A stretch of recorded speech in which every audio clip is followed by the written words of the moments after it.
You're listening to Gay News. The latest news from the lesbian, gay, bisexual, transgender and queer community. And now your host, Brandon CARMODY.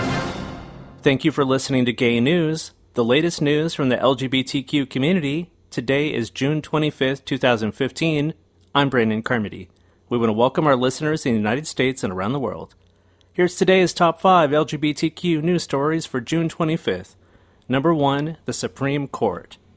At any moment, the Supreme Court of the United States is set to release their decision in Obergefell v. Hodges, a case that will determine if marriage equality becomes legal throughout all of America. But what's at stake in this historic case? Human Rights Campaign has created an easy-to-follow infographic that explains the likely ways the Supreme Court could decide and what that decision will mean for loving, committed same-sex couples across the country. On Decision Day in June, the Supreme Court could rule in one of the following ways. Question number 1.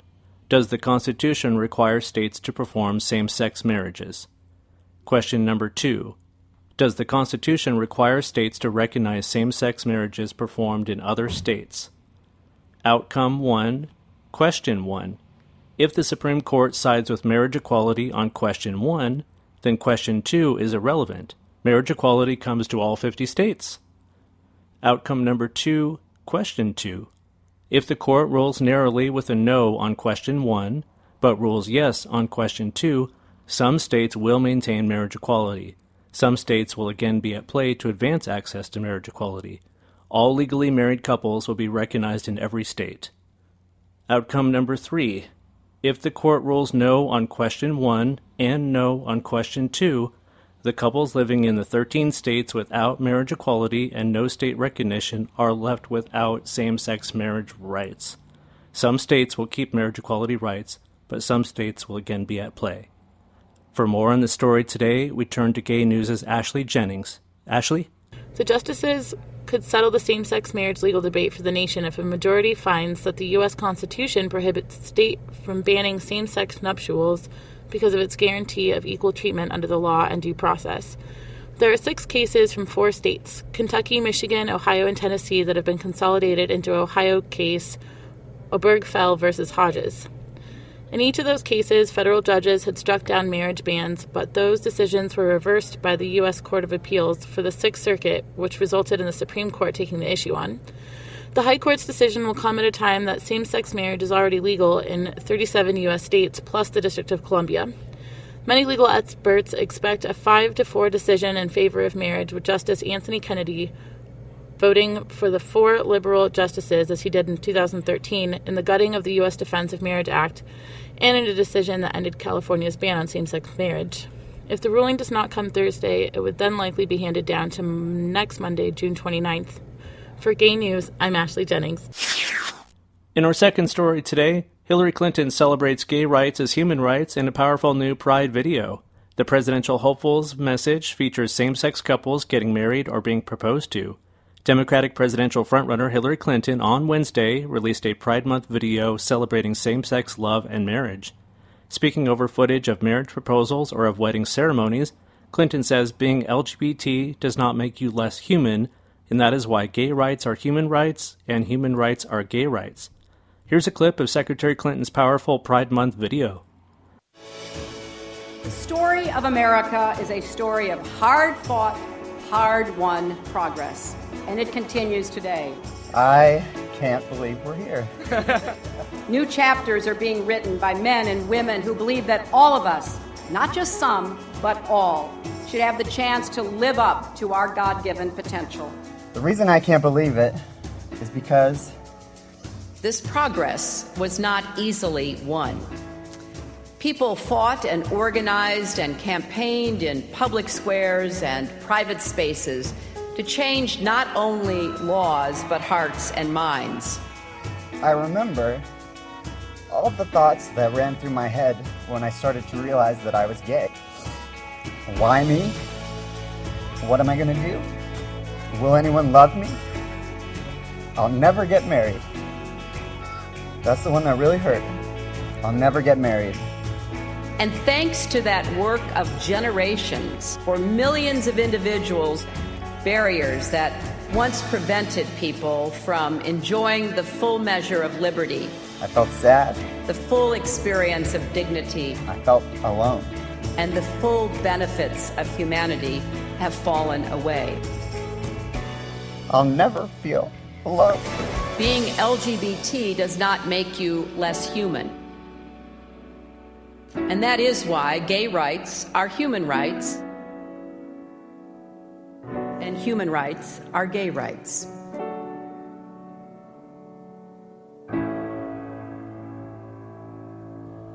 In our third story today, gay money.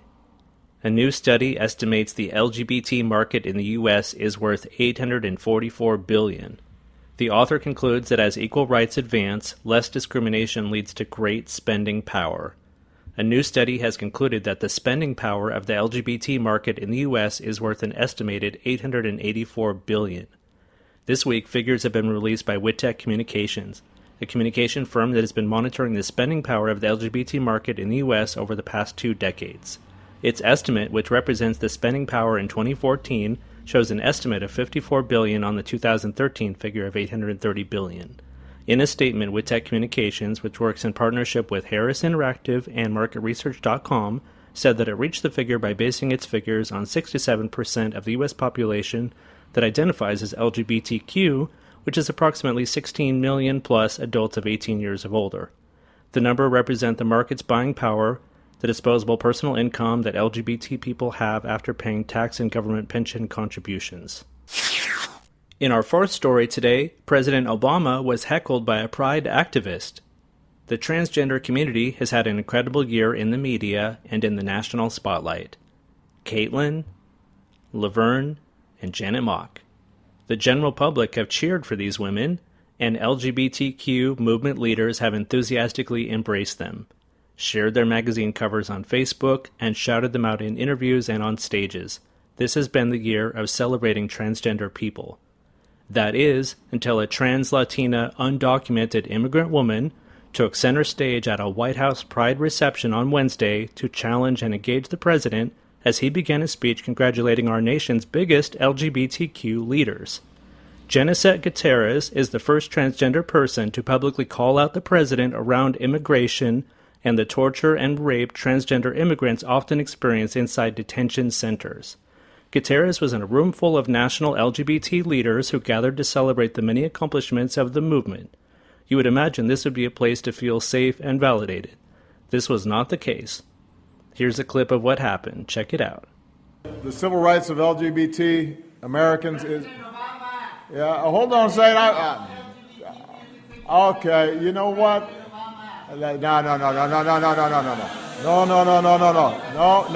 No. Hey.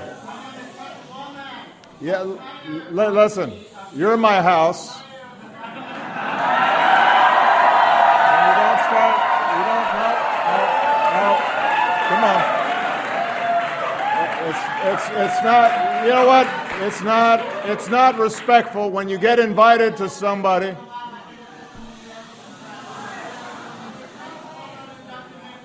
You're not gonna get a good response from me by interrupting me like this. I'm sorry.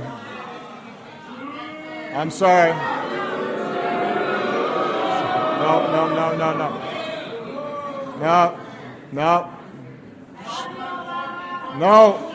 Shame on you. You shouldn't be doing this. Come on. Genesette Gutierrez, an undocumented immigrant woman from Mexico, shouted, "President Obama, release all LGBTQ in detention centers. President Obama, stop the torture and abuse of trans women in detention centers." Gutierrez, 29, was eventually escorted from the room by Secret Service at Obama's request when she refused to stop chanting. In our fifth story today, a trailer has been released for Boulevard, the last film completed starring the late actor Robin Williams. The iconic Birdcage actor died by suicide in August last year, just weeks after the film Boulevard was shown to positive reviews at the Tribeca Film Festival in New York. For more on the story, we go to Gay News' Special Agent Jay. Jay? Robin Williams gave his final dramatic performance in the independent film Boulevard. The film, which premiered at the Tribeca Film Festival last year, stars Williams as Nolan, a 60-year-old closeted man who's been hiding from his true self all of his life. In the first trailer, we meet Nolan, who has been working at the same bank and married to the same woman for decades. But finally, Nolan decides to explore who he really is. Boulevard is one of 4 films Williams left behind after he died in August of 2014, including Night at the Museum, Secret of the Tomb, and A Merry Friggin' Christmas, both of which opened last year, and the comedy Absolutely Anything, in which Williams voiced a dog. Boulevard, which also stars Bob Odenkirk, Kathy Baker, and Roberta Aguirre, opens in New York on July 10th.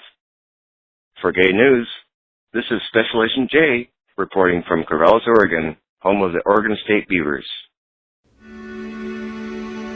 I drove down a street one night. A street I didn't know. We should think about a cruise sometime. Wait, whoa. Nolan, take a vacation? Are you happy? I mean, you've been here 25 years now, right? Almost 26. Must have thought about making a change from time to time. Nothing turned out the way I thought, I guess. Suddenly, I'm 60 years old. Well, you want to give me a ride? Excuse me? Asked if you want to give me a ride. Okay, sure. I don't even know your name. Leo. I'm Nolan. I'm really swamped at work here, and the only way to get through it is if I stay late. We have separate beds, separate lives, separate rooms. Why? I need to talk to you, Leo. I went out on a limb for Get out of my house. I'm just trying to help you. I tried to call you at the bank. Hey, princess. Where's my mom? Hey! Leave him alone! My God, Nolan, what happened? I can't fool you, can I? No, you can't. I love you, Joy. That was never a lie. It's just time for us to be in the real world. Maybe it's never too late to finally start living the life you really want. My guest today is Samuel LORA, author of Toy Soldier, writer, photographer, model, and an on-air radio personality. So, Samuel, we want to welcome you to Gay News today. Thank you, Brandon. How are you? I'm great. So, why Toy Soldier? So, it says sometimes life is not a box of chocolates, and you do know what you're going to get. What does that mean? Well, it was my first book where I did photography on the side with my writing, because I've been self-publishing my writing for a while. And Toy Soldier was an idea behind what it meant to be a man, and a queer man at that, when it comes to masculinity and what all of that entails. So I had this idea of like a little toy soldier that I had when I was a kid. And it was this idea of what it means to be a man and why. And so the photography plays with femininity and how we as individuals, men and female, have both energies flowing through us and how we can tap into that and flourish. So I just wanted to play on a lot of really silly stuff when it came to those labels that allow us to stereotype one another, especially as men. So that's the whole chocolate thing that I think when we walk through life, we want to believe that we understand and know who everybody is by their look and by their attitude when it comes to be masculine, And I think it's ridiculous. So. And this is your first book? No, it's my 5th book. This is your 5th book? Yeah. Oh, yeah. I missed that. My apologies. Well, what's the backstory? For my writing overall. I started writing when I was very young, and I never really thought about it as anything else other than therapeutic for me. I've always been artistic, but I wanted to be a cartoonist when I was a child, so I worked a lot with my art for a very long time, and I would write on the side mostly poetry and rap verses, which I thought was funny. And then in college, I was doing mostly non-artistic stuff. I was working on an international business degree and a minor in French. and I had nothing to do with my art.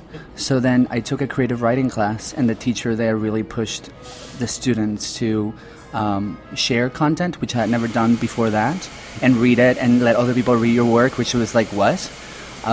Why? And then the final exam was to submit work to a publishing company. And I submitted poetry thinking like, whatever, I'm just need to prove to the teacher that I did it. And they replied. And so that became my first book, which is called The Glass Half Full. Yeah, and it's poetry. And then I did more poetry, then I did short stories. And then the last book, being Toy Soldier, is photography and poetry. Excellent. So It sounds like you've always enjoyed writing, and you've been, progressing through the path. As a writer, writes always and learns as you go, yes? Yes, I'm hoping that I've gotten better. I think the most poignant work that I've done was Toy Soldier. It still reflects how I feel now about all these different themes when it comes to masculinity, spirituality, creativity, money. Like I talk a lot about day-to-day stuff, how we're chained and trapped inside these cages of like stability and acquisition and money and like power, all that stuff. Well, I have a question here. Yes. So what is Toy Soldier questioning sternly, and where does its journey take us? Well, it's questioning gender. That's really the main portion of it. But I really do get into what I like to call my Portlandia personality now, which is I'm pretty liberal, and I'm a pretty large hippie.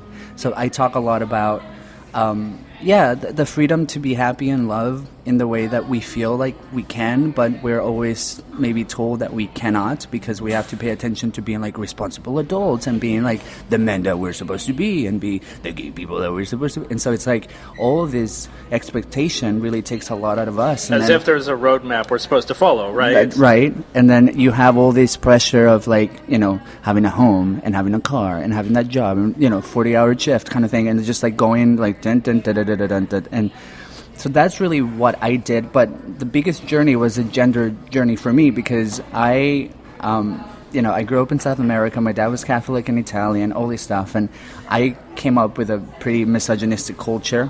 And moving to the U.S. really liberated me. And even though I've been out as a queer man since I was 14, I never really explored my femininity. It was something that I started doing with the book because I was really pushing myself. And then that's how I got into photography modeling, because I realized that I had a lot of friends post for me for the book and doing all these ideas with the photography that I had. But then I realized that I wasn't doing that for me, and I was asking them to be like nude or like wear skirts and like makeup and bright colors. And I'm like, I haven't really done that for myself. So it really pushed me to realize that I still had hang-ups about asserting my masculinity, because above it all, I'm still a man. You know what I mean? Is it like a journal? Is this book personal for you? Oh, extremely, yeah. Yeah, because most of the poetry had been compiled for a while, because I always write, so there's always content. And when I started doing the photography with my friends, who were delightful enough to post for me, and like being public in parks wearing skirts and all that stuff, it was great.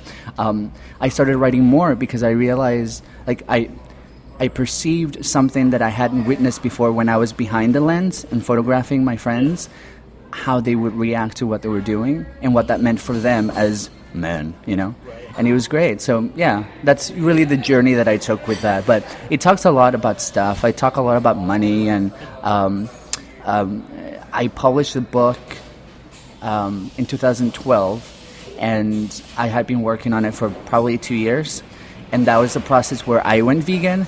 So a lot of the conversations in the book are about like how we treat animals and ourselves and nature, like really like just like, oh. I really need to get the book. Yeah. So that was a great segue. So you did publish the book. Yes. So I want to ask you how the reaction has been to Toy Soldier, and I'm going to read you real quick. This is an actual real review of Toy Soldier. I like it. It says, Toy Soldier is a solid work of poetry. It flows intelligently with sharp emotional edges. The pictures throughout help to complement the raw emotion of this piece of work. LORA shows a great level of growth and maturity beyond his years. This is a collection you will need to read more than once to fully appreciate it. Are they all like that somewhat? I am hoping. No, that's awesome. I should walk around with that review. And I like when people call me LORA. When LORA writes... Anyway. Is that so? You touched someone really connected with it clearly. Yes, and that's awesome. And yes, because I self-published it, what I did was I printed a certain amount of books, because when you self-publish, I registered the book and got the ISBN and all that stuff, the barcode. And so you invest in the book without even knowing who's going to buy it. And I didn't do Kickstarter or anything like that. So I went into it like creating the book. I worked with a designer who helped me put together the photography and the cover, which is awesome and super quirky and adorable. My face is on like a little toy soldier. It's pretty awesome. I've seen it. Yes, it's pretty adorable. It is actually pretty damn awesome. One of my favorite parts about that, as a side note, is the fact that we use actual toy parts to build. Like I photographed toy parts, and then he took it into Photoshop, whatever he did, and put it together with my face. And one of his things was like, okay, we're using a canned torso, but I want to add hair to it. So he added like can hair to the... It's pretty awesome. Oh, cool. That's one of my favorite parts. It was a very detailed experiment. Yeah. I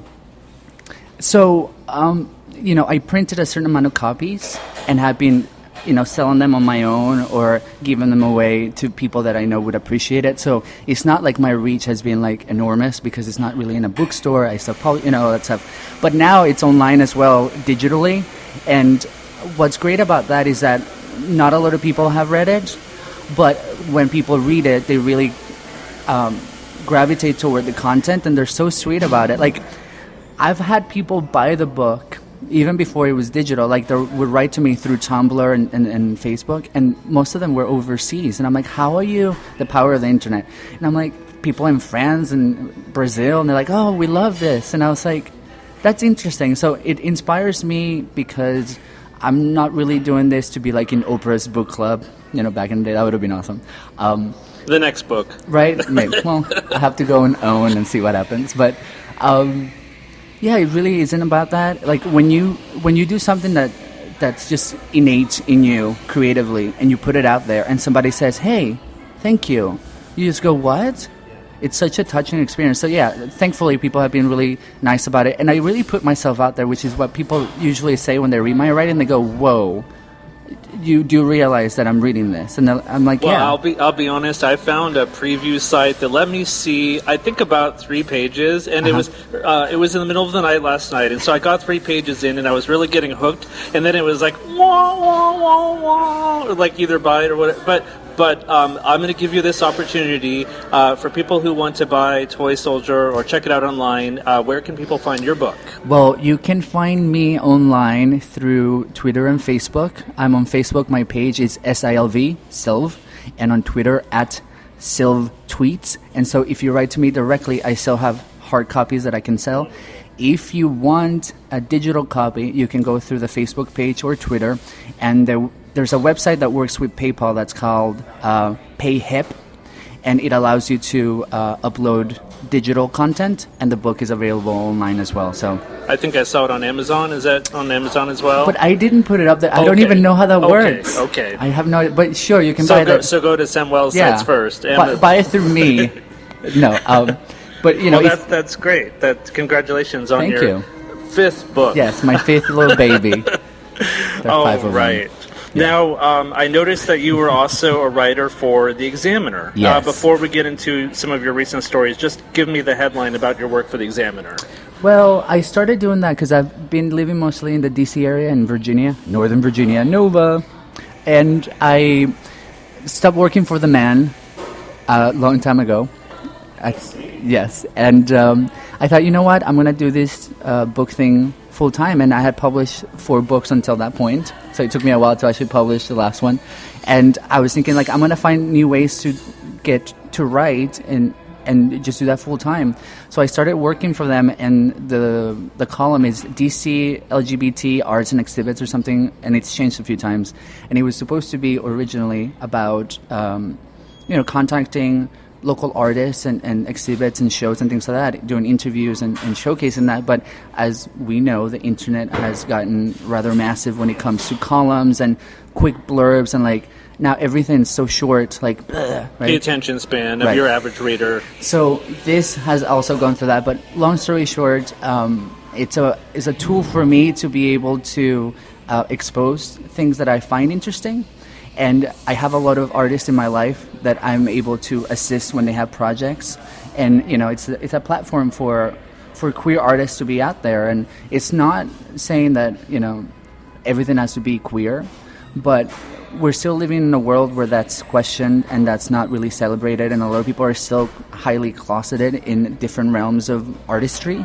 And so it's nice to see people who are out there doing their stuff openly, and you go, hey, see, this person's also queer, and you maybe didn't even know. And so I do a lot of lists sometimes where I talk about new music or releases or whatever, and I say, hey, in a subtle way, like, all of these artists are queer, you probably didn't even know, like mainstream artists sometimes. So, but most of the time I do interviews, reviews of shows and music, and I do like video exclusives and things like that for mostly independent artists and sometimes allies. I try to not do too much, but, you know, sometimes you just have to write about Madonna or whatever.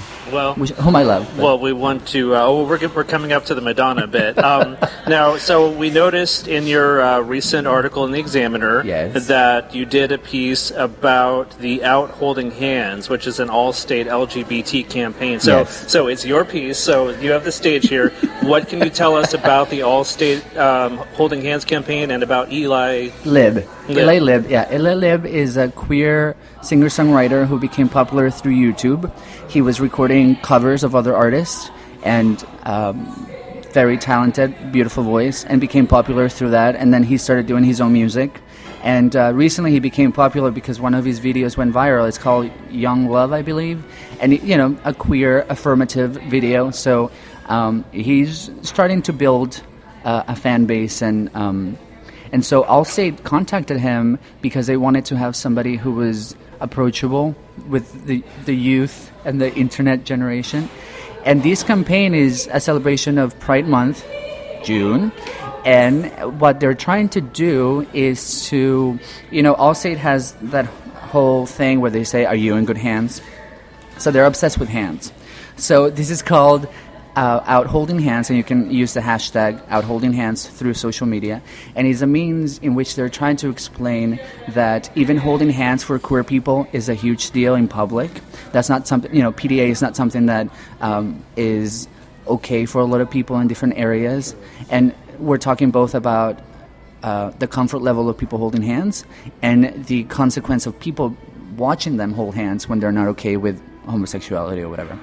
So this whole campaign is supposed to be a celebration of, like, you know what, this is one of the simplest things that we can experience in life when you're with somebody and you're holding their hand, and that should be like a human right. So they have this campaign with ads and all of that say things like, you know, everything worth holding onto is worth protecting, and, you know, very cute. And so they're doing that, and Eli recorded a song called Safe in My Hands. And it's an animated video, I noticed. Yes, and so they did this beautiful ad about this man kind of feeling outside of everything else in the heteronormative world, and then he finds this other man, and then the cartoon goes into real life, and they're holding hands, and everything's happy. So that's how I was approached to do that, because they really wanted to promote it. And, you know, it's great to see that. Is this real progress to see this in an Allstate commercial? Well, I'll tell you or this. Is this tie-in with, like you were saying, Pride Month and the Supreme Court? Yeah. Well, is it all interconnected? It is topical, and, you know, we've known for a long time now that there is such a thing as gay money, and it's highly desirable. I see. So I won't take away from the fact that there's visibility. That's always very important in any way, shape, or form that you can get it. However, I wouldn't go necessarily out of my way to think that, oh, now Allstate is super awesome, because as we discussed, other insurance companies are doing the same because they want to get into this, like, queer affirmative world, especially with, you know. So this is a company which, at the end of the day, all corporations and their corporate objectives have profit-driven goals, right? I would suggest that people are aware of that, but nonetheless, a beautiful thing to be able to do, and to, you know, normalize it. Eli clearly signed on and did a terrific job with the work, you know. Yeah, but, you know, we have to be aware that that doesn't solve any social problem. Right. It is just another means for, like, the whole media world to do what it does, which is go and abide by what's happening and what people are really discussing in real life, so that they seem hip and appreciative and open and all this stuff. So, but it is what it is. I'm willing to recognize that it has the potential, because think about the power of the image and how families, youth, anyone taking in the power of the image. So if Allstate shows LGBT couples together holding hands, this is normal, then that image goes into your brain as being the new normal. Absolutely, which is that's why I say it's great. The power of the image has a powerful effect. Right. But I'm not going to say like, oh, everybody, leave your insurance and go to Allstate. They're not sponsoring this podcast. You don't have to. Well, it's very sweet to see things like that, and more companies are doing that. Well, look here. I think that moving on, it says Esurance. In the modern world, all dreams are equal. So ahead of the anticipated U.S. Supreme Court ruling in favor of nationwide marriage equality, Allstate's Esurance unit released this video on Monday to commemorate LGBT pride and celebrate all marriages. So it's happening. You know what? But I think that Allstate and Esurance are married. Oh, look at what I did there. There it is. Marriage equality. Always standing just outside of a circle. No one lets you in. Blame it on yourself. But you're looking in the mirror through a broken window. Shut it out, all the noise that you let in. Let it go, just fade away. If you could only see, there is only light where you think there's shadow.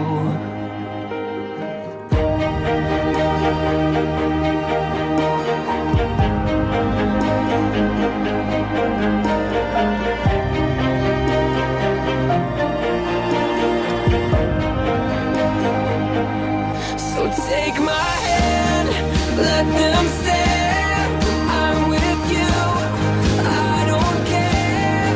You don't have to run, you don't have to hide, 'cause I got you safe in my hands.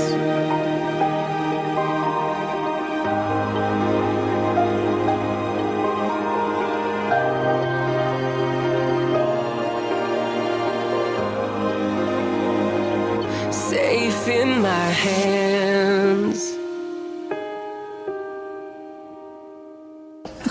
You love music, don't you? So I've noticed on your Twitter feed several references to Madonna, and she has this new album, Rebel Heart, and a tour. So I'm an old school Madonna fan myself.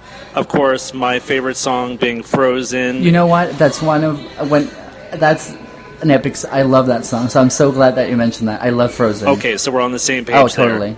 Best era ever. So, do you feel that 1980s and 1990s Madonna is looking forward to the future at 2015 Madonna and hanging their cones in shame? Or do you feel like the Queen is still reigning at the top of her game? Well, this is a weird thing, and it is part of our queer social awareness. We sometimes fixate on very weird things, and when it comes to the parallel between civil rights when it comes to queer individuals and gender equality, there's this weird connection between gay men and straight women, and we know that. Powerful women, divas, the whole bit. They're icons. Right. And so there's a weird relationship with that. I'm not saying that she's the queen of anything. She's known as the queen of pop, and I respect that, but I don't idolize her on a weird level. I appreciate what she has done and is still doing.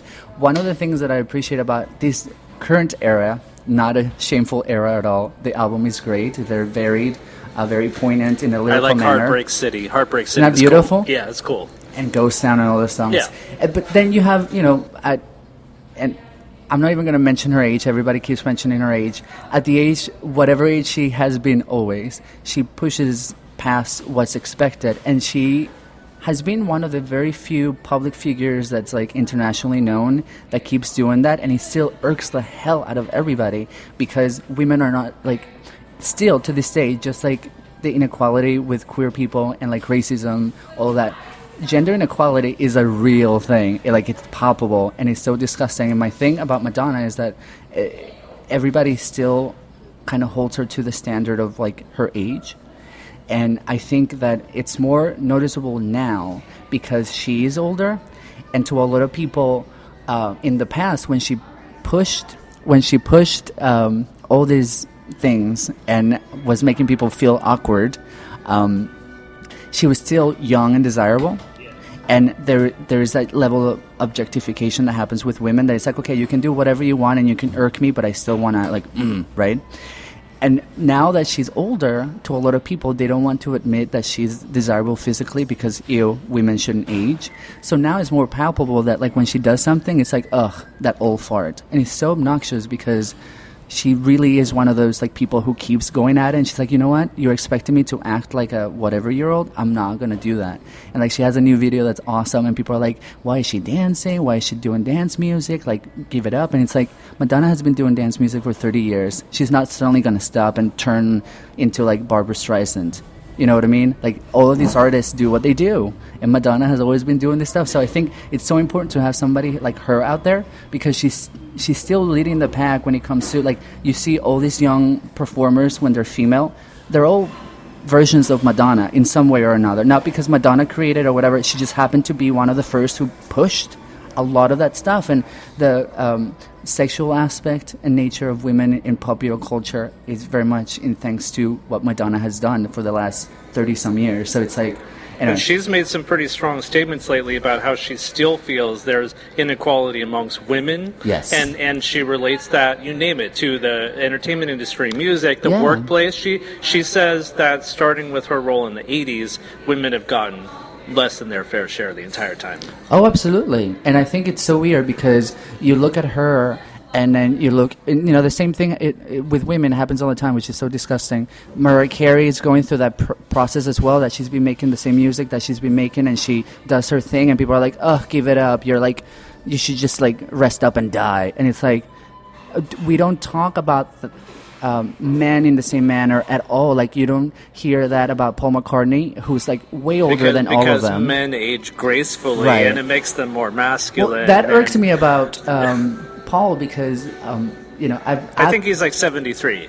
And it's irrelevant, but when, for example, Madonna, it's like, oh, why are you working with a young rapper like Nicki Minaj? You're trying to, like, steal their soul and be young and all this stuff. And you go, nobody said anything about Paul McCartney working with Rihanna this year. That was totally normal. You know what I mean? And we don't hear anything about Bruce Springsteen or, like, Iggy Pop or, like, Mick Jagger, like, all these much older men doing the same thing they've always been doing. And it's like, oh, beautiful.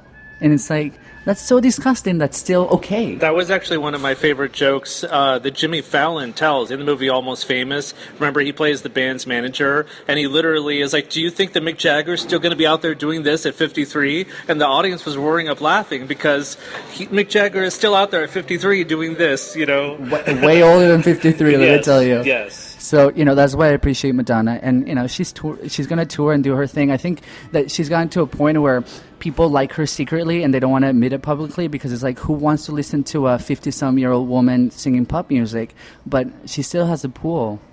People watch what she's doing at all times. Even if they're criticizing it, they're obsessed with what she does.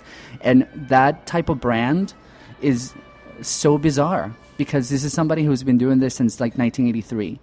As a long as time. Yes, in fact, I've pretty much seen her my entire life. It just freaks me out. I've yet to see her live, and I'm looking forward to trying to see if I see her finally. I want to see her as well. Let's go together and then do a podcast about it. All right, so Samuel, we're going to transition into a superstar right now, and we're talking about... Wow, that's beautiful. I had never seen that. So, Caitlyn Jenner. Okay. So, 3 questions for you. Question number 1. Courageous? I think there's courage in some of the process, yes. Yes, I will go with that. Is Caitlyn Jenner's appearance transformation good for the LGBT or the trans community? It's good for her process. Listen, I think one of the most poignant things that I read about this whole situation was something that Laverne Cox wrote when it came to this reaction, especially, again, with women in culture, where it's like, oh, girl, you're fierce, you look fly, oh my gosh, she looks so good for her age. And it's like, none of these things are about physical beauty, and they should not be. She's not relevant because she's a beautiful person. Not everybody in a situation like that has the money or the tools to transition in the way that this person has done. And we should be supportive of people who are going through different experiences and not just go like, oh, girl, look at that body. So I think it's good for this person to feel comfortable with their process, and that's something that they needed to do. But is that good for the queer community? No. I mean, this is just like a person. Well, I think they're looking for role models. I mean, I think a fair statement right now would be that Caitlyn Jenner has just become the most famous transgender person in the world. Yes. And so that's the new face. Absolutely. And so, but whether or not she's beautiful should be irrelevant. Okay, I agree. Right. I agree. So, is this the year of Caitlyn and Laverne Cox? I mean, you mentioned Laverne Cox. Cox is amazing. Tell me about Laverne Cox. Well, Laverne Cox is just a very well-informed and eloquent speaker, and I think that's what's important about that movement and what Laverne is doing in her life and her path, that every chance she gets, she's so eloquent that a lot of people are understanding more of that experience because of Laverne being out there. Excuse me. Is this the year of the two of them? I don't know. I mean, I guess transgender issues are definitely at the forefront of a lot of conversations, but at the same time, and I've heard this from transgender individuals about, Jenner doing a documentary or a reality television process of whatever.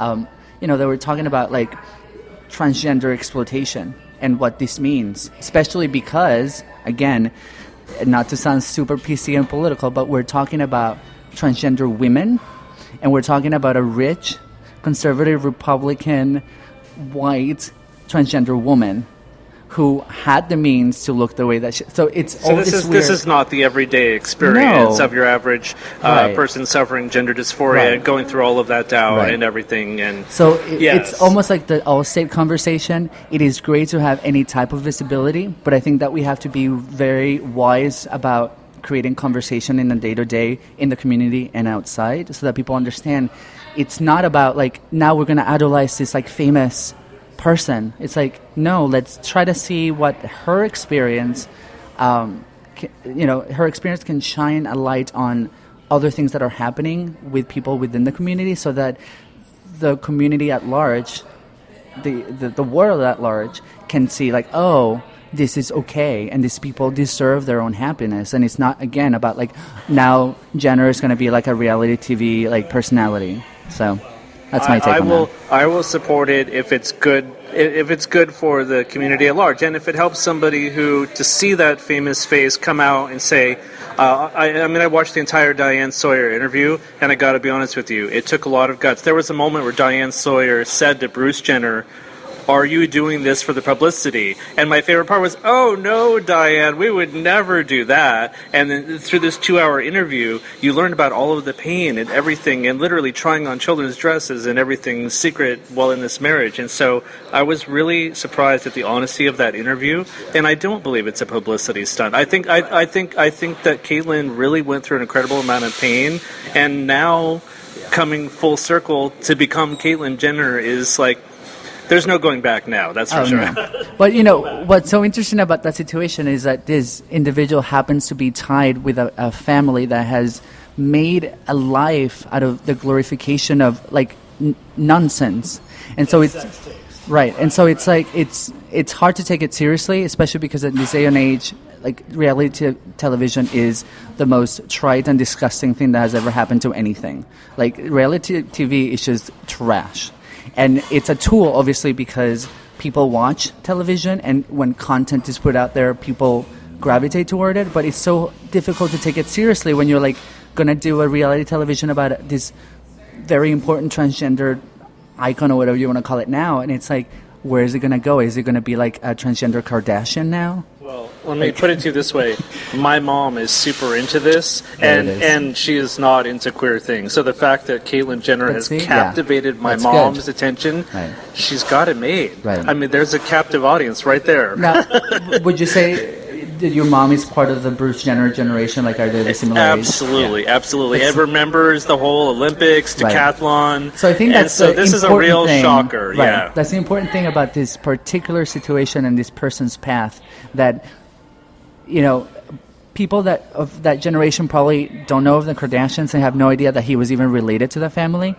And so for them to think like Bruce Jenner shines a light into the generation that is not really tapped with what's happening in the mainstream right now. So that's very important, and that's a great thing to happen. But, it is what it is. And I know that sometimes the celebrities that we grew up with, watching people in the movies and stuff, we sometimes tend to forget that there's a separation of them, and we kind of think of them as like old friends or like family members. So when you see somebody like that, it's kind of like, oh, look at what happened to him after high school. Yes. Caitlin. Yeah. I actually just did an article about, because I do revisited queer cinema for the Examiner column, and I started doing that this year, and I write pieces of celebrating queer movies that are turning 10, 20, 30 years, and I wrote a piece about Can't Stop the Music, a musical from 1980 with the Village People, and then Bruce Jenner. It was his first starring film, and so when you look back, it's just the timing. It just turned 35 this month. Yeah. And so, it's like that. You go, Bruce Jenner? Yeah, it's awesome. I love it. Now, of course, we all love Robin Williams. The trailer for Boulevard, the final dramatic film starring the late Robin Williams, has come out this week. In the film, Williams plays a 60-year-old married man trying to discover himself, where he meets and develops a special relationship with a young male prostitute. Now, this film was screened at Tribeca, and Williams' performance has been honored as one of a career best. So I want to ask you about it, if you've seen it. Do you think this will be meaningful to the LGBT community, and how do you think his legacy will be, etched in stone, that his final role is a gay character? Is that relevant, or... I saw the trailer today. I haven't read specifically about the character, so whether or not the character is gay, I don't know. But... Robin Williams is such an interesting character, and I have a hard time when people idolize the dying or the dead, because Robin Williams is one of the reasons I understood that I was queer, because when I was a kid, I so badly wanted to be like his husband as a child. I loved that man.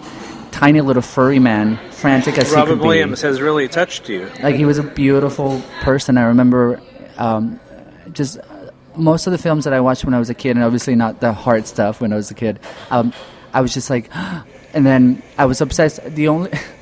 One of the ways that my parents got me to eat vegetables was through Popeye, and I loved spinach from a kid because, like, Popeye.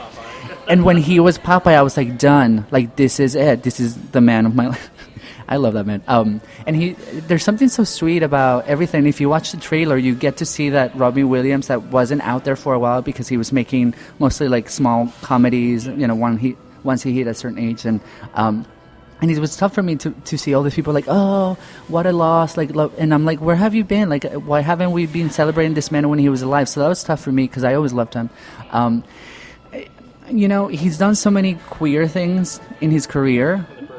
Yeah, and he was such a supporter of that and, like, all kinds of things. Like, I've heard Margaret Cho, whom I've interviewed, talk about Robin Williams and his, his way of being, like, a mentor to other comedians like herself, and all the work that he did with homeless people in San Francisco. He's just a delicious person, and, I'm hoping, and again, it's like this weird thing because now he's dead and people are like, oh, what a loss.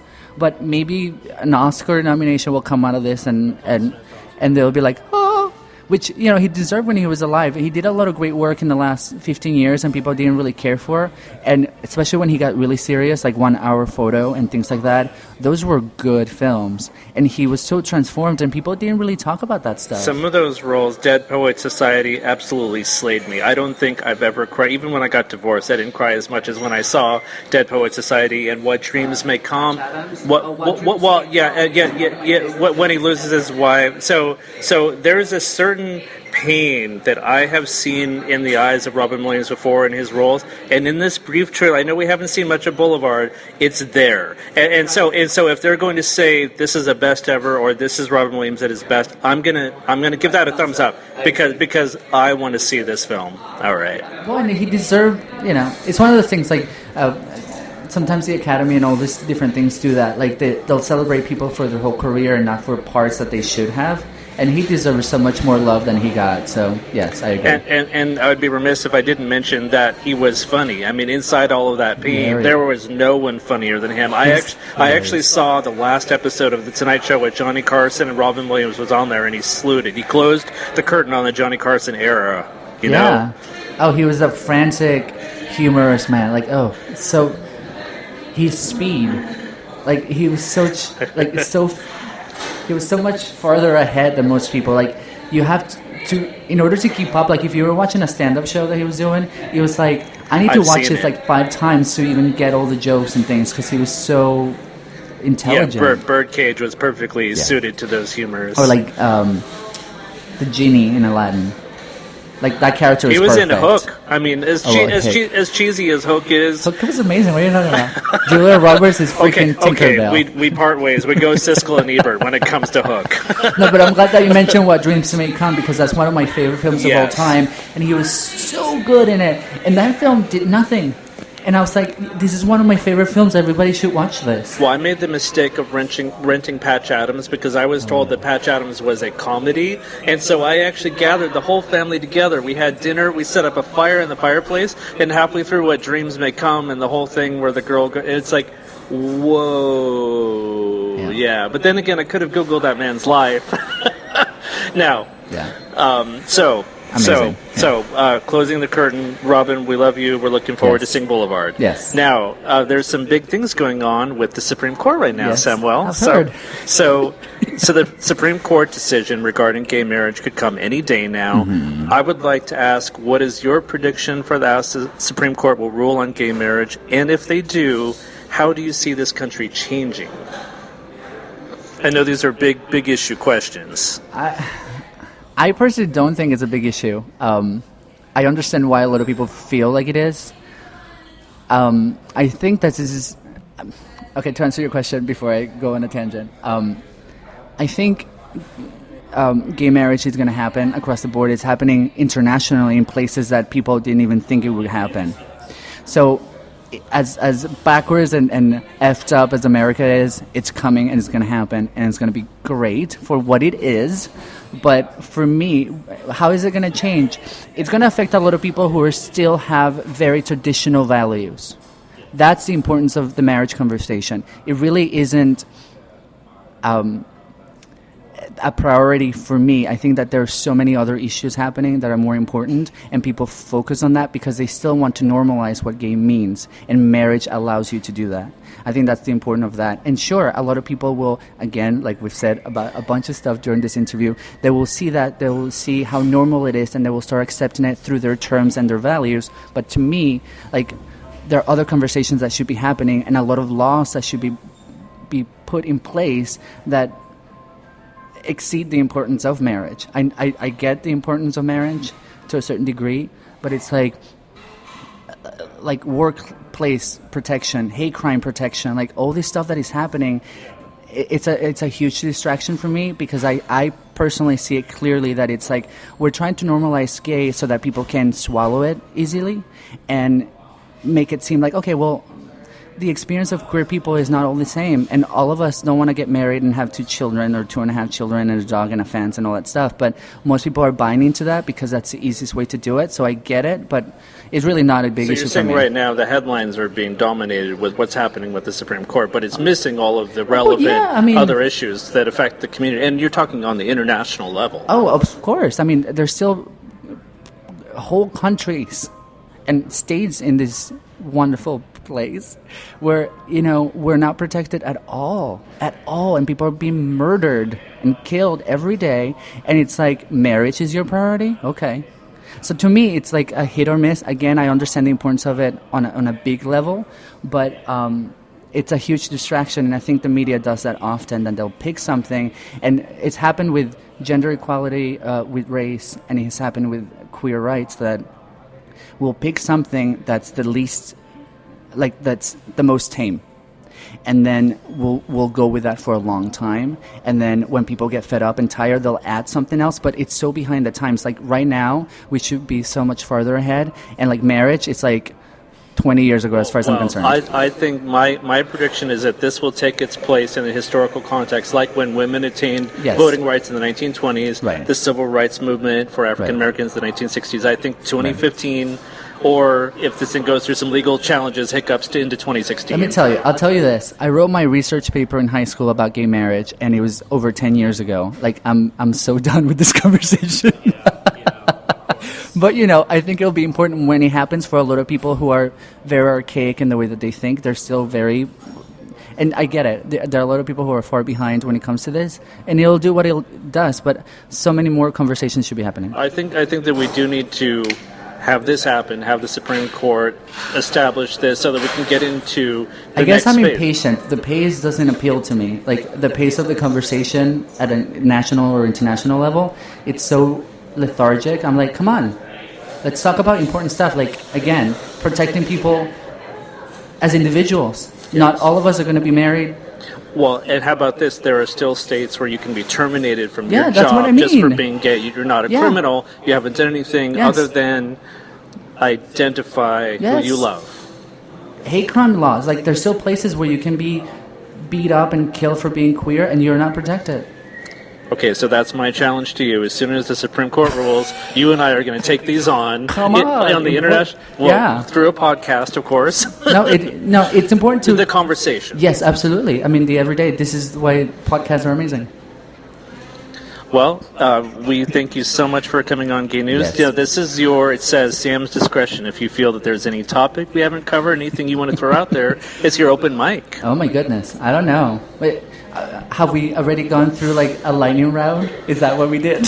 We did the lightning round, and what's next for you? What's the next thing that I'm actually working on a book/documentary project, and it's a discussion about queer history, and specifically talking about the queer elder experience.